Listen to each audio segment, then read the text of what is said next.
रामकृष्ण हरी माऊली. रामकृष्ण. माऊली किती वर्ष झाली तुम्ही वारी करताय? ही माऊलीच्या मागं पहिलीच वारी आहे, पण तशी आम्ही बसनं 25वी वारी आहे. 25 वर्ष केली. हां. बरं बरं बरं. तर पंढरपूरला कशासाठी जाता तुम्ही?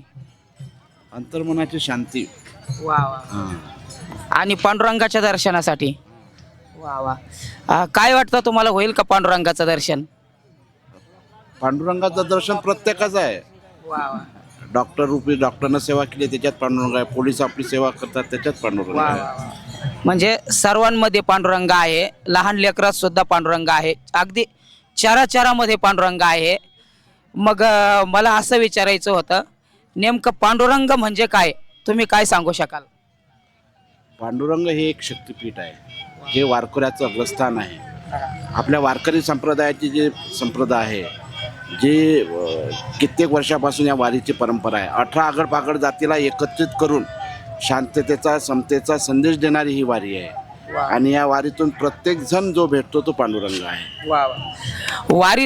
वारी संपल्यानंतर नेमकी तुम्हाला कशाची जास्त आठवण येईल सर्वात जास्त? इथं असणाऱ्या सर्व तमाम वारकऱ्यांची. वा वा. वारीतील एखादा तुमचा असा चांगला एखादा तुम्हाला आलेला अनुभव सांगू शकाल का? लंगडे पांगडे हे लोक चालत आहेत, तर आपण का चालत नाही?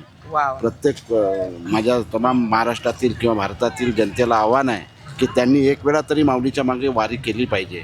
या वारीतील अनुभव प्रत्येकानं अनुभवला पाहिजे. आणि म्हणून तर म्हणतात, जगात भारी पंढरीची वारी. वा वा. आणि आजकालच्या या भरकटलेल्या तरुण पिढीला तुम्ही काय संदेश द्याल?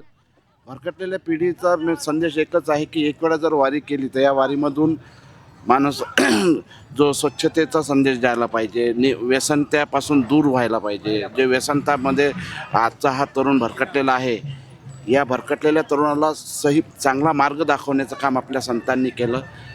ते अभंग आपल्या कानावर या तरुण वर्गावर पडतील आणि त्यामधून त्याची व्यसनमुक्तता होईल. काही तरुण वारीत येताना दिसताय, वारीत नाचताना दिसतायत, पण पाठीमागची बाजू जर बघितली तर ते आईवडिलांची सेवा करत नाहीत. यांच्यासाठी तुम्ही काय संदेश द्याल? ज्या पांडुरंगाचं आपल्या महाराष्ट्रात विटेवर उभा केला, त्या पुंडलिकाने आईवडिलाची सेवा करूनच पांडुरंगाला उभं केलं.